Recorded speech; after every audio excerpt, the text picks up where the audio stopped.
இந்த வீடியோவில் நம்ம பார்க்க போகிறது வந்து டாஸ்க்குங்கிற வெப்சீரிஸை பற்றி தான் பார்க்க போகிறோம். இந்த டாஸ்க்குங்கிற வெப்சீரிஸ் படம் பார்த்திங்கன்னா என்ன கதைன்னு பார்த்திங்கன்னா, நம்ம மார்க் ரூஃபலோ தான் வந்து ஹீரோவாக இருக்கார். மார்க் ரூஃபலோ வந்து தெரியும், ஹல்கில் வந்து நடிச்சிருக்காரு அவெஞ்சர்ஸில். அந்த ஹல்காக நடித்தவர் தான் வந்து இந்த படத்துலேயும் வந்து நடிச்சிருக்காரு. நம்ம மார்வல் கேரக்டர் பண்ணியிருக்கனால வந்து அவரோட கேரக்டர் வந்து எப்படி ப்ளே பண்ணுவார்னு தெரியும். அதனாலேயே வந்து இதை பார்க்குறக்கு வந்து இன்ட்ரெஸ்ட்டாக இருக்குன்னு சொல்லலாம். இதில் கொடுத்துருக்க வில்லனை பார்த்திங்கன்னா வந்து கேப்டன் அமெரிக்கா ஃபஸ்ட்டு அவெஞ்சர்னு வந்துச்சுல, அந்த படத்தில் வந்துருக்க அந்த மண்டை கொடுத்த தலையை ஒருத்தரப்பா ரெட் கலரில் ஸ்கல்லுன்னு, அந்த ஸ்கல்லுங்கிற மண்டையோடைய ஆட்டமே வந்து இந்த படத்துலேயே வந்து கொடுத்து வச்சுருக்கானுங்க. கொஞ்சம் அதுலேயே சூப்பர் ஹீரோவாட்டம் தான் எடுத்திருக்கானுங்க இந்த வெப் சீரிஸ்லேயும். ஏன்னா மார்க் ரஃப்லோங்கிறது வந்து ஏற்கனவே ஹில்காக தான் வந்து நடிச்சிருக்காரு. அதனால் இதில் வந்து இறங்கும் போது வந்து நம்ம எதிரில் இருக்க இந்த எதிரி டீம் சரி கொஞ்சம் கெட்டப் டிஃப்ரெண்ட்டாக கொடுத்தா நல்லா இருக்குமென்ட்டு ஒவ்வொருத்தனுக்கும் ஒவ்வொரு கெட்டப் போட்ட ஒரு மாஸ்க் வந்து கொடுத்துருக்கானுங்க, அவங்க மூஞ்சியை வந்து மறைச்சிக்கிறக்க. இதில் வந்து தீரன் அதிகாரம் ஒன்றெல்லாம் வந்து பார்த்துருப்பீங்க. அப்புறம் எண்ணெய் எறிந்தால் படம் பார்த்துருப்பீங்க. எண்ணெய் எறிந்தால் படம் மாதிரி தான் வந்து சொல்லலாம். ஏன்னா மார்க் ரஃப்லோவுக்கு வந்து இதில் பார்த்திங்கன்னா ஒரு பொண்ணு இருக்கும், அவங்க ஒய்ஃப் வந்து செத்துருவாங்க. அவங்க ஒய்ஃப் செத்ததும் ஒரு க்ரைமால தான் அப்படின்ட்டு வந்து அந்த வெப் சீரிஸில் வந்து பின்னாடி காட்டுவாங்க. அப்புறம் எதிரிக்கு அதே மாதிரி வந்து ஃபேமிலி இருக்கும், அவனுக்கு ஒரு பையன் இருப்பான். இந்த ஃபேமிலிக்காக தான் வந்து ஒவ்வொரு வீடாக வந்து வேட்டையாடி கொல்றதும், அங்கே இருக்க பொண்ணுங்க எல்லாத்தையுமே கொண்டு, அப்புறம் அந்த வீட்டில் இருக்க எல்லா பொருளையுமே வந்து திருடிட்டு வரதும் வந்து அவனோட வேலையை வந்து வச்சுருக்கான் அந்த திருடன். வந்து கொள்ளை கூட்டம் மட்டும்தான் அவனுங்க கொள்ளை கூட்டம். அப்புறம் கூடிய சீக்கிரத்தில் வந்து கொள்ளையடிக்கிற வீடு எல்லாத்தையுமே வந்து குறி வைப்பாங்க.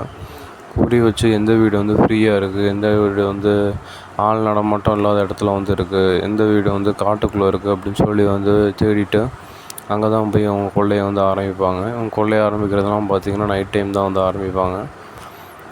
எந்த வீட்டில் வந்து ஆளுங்க எல்லாம் ஊருக்கு போயிருக்காங்க அப்படின்னு தெரிஞ்சு ஃபிக்ஸ் பண்ணி டார்கெட்டை ஃபிக்ஸ் பண்ணி வந்து அடிப்பாங்க. இப்படி அடிச்சிட்டு இருக்கும்போது வந்து எஃப்ஐலேருந்து மார்க் ரஃப்லோ வந்து கூப்பிட்றாங்க. நீங்கள் தான் அந்த கேஸை வந்து சால்வ் பண்ணணும், அந்த கேஸை எடுத்துக்கணுன்ட்டு. மார்க் ரஃப்லோவும் வந்து அதை எடுத்துக்கிறாங்க. அப்புறம் இப்போ நீங்கள் பார்க்குறீங்களா இந்த வீடியோவில் செத்து போனவங்க எல்லாத்தையுமே வந்து எல்லா ஃபைல்ஸுமே வந்து மார்க் ரஃப்லோவுக்கு வந்து வருது. இவங்களும் எல்லாத்தையும் செக் பண்ணிவிட்டு எல்லாம் முடிஞ்சு போயிடுச்சு அப்படின்னு வந்து சொல்கிறாங்க. இதுதான் இப்போ இந்த கேஸோட ஆரம்ப கட்டமாகவே இருக்குது அப்படின்ட்டு அந்த மேடம் சொல்கிறாங்க. அதுக்கு மார்க் ரஃப்லோ இதுதான் ஆரம்ப கட்டமாக இருக்குது, ஆனால் அதுக்கப்புறமா இது வந்து நடக்காது அப்படிங்கிறாங்க. இதெல்லாம் முக்கியமான ஆஃபீஸர்ஸ் சைட்லேயே வந்து கை வச்சுருக்காங்க அப்படின்னு சொல்லும் போது தான் வந்து இந்த கேஸே வந்து நல்லா பரபரப்பாகுது. மார்க் ரஃப்லோ வந்து இதில் வந்து எஃபிஐயாக இருக்காங்க, ஃபெடரல் பியூரோ ஆஃப் இன்வெஸ்டிகேஷனாக. அதனால் வந்து இவங்களும் அவங்கள டீமும் வந்து தேட ஆரம்பிக்கிறாங்க, தொப்பு துறக்க ஆரம்பிக்கிறாங்க. எங்கே இந்த கொள்ளைக்காரங்க கூட்டம்லாம் வந்து தேடிட்டுருக்கு, எங்கே என்னென்ன பண்ணிகிட்ருக்கானுங்கன்னு.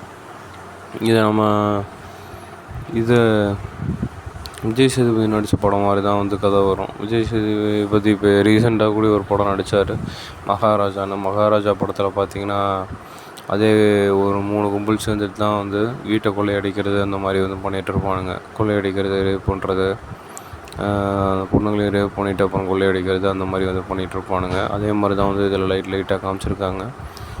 ஒவ்வொரு வீடாக வந்து கொள்ளையடிச்சிட்டு அவங்களுக்கு தேவையான காசு எல்லாத்தையுமே எடுத்துக்கிட்டு வீட்டில் இருக்கவங்க எல்லாத்தையுமே கொண்டுட்டு வர்றது தான்.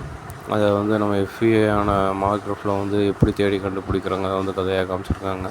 நம்ம ஜாலியாக சுற்றிட்டுருக்கோம்னா வெப்சீரிஸு கடைசி எபிசோட அப்போ அவர் பிடிக்கிறாரா இல்லை இந்த வெப்சீரிஸோட ட்ரெண்டிங்கை பொறுத்து அது வந்து செகண்டு பார்ட்டாக கூடயும் பிரித்து செகண்டு சீசனில் வந்து போடக்கூடிய வாய்ப்பு இருக்குது.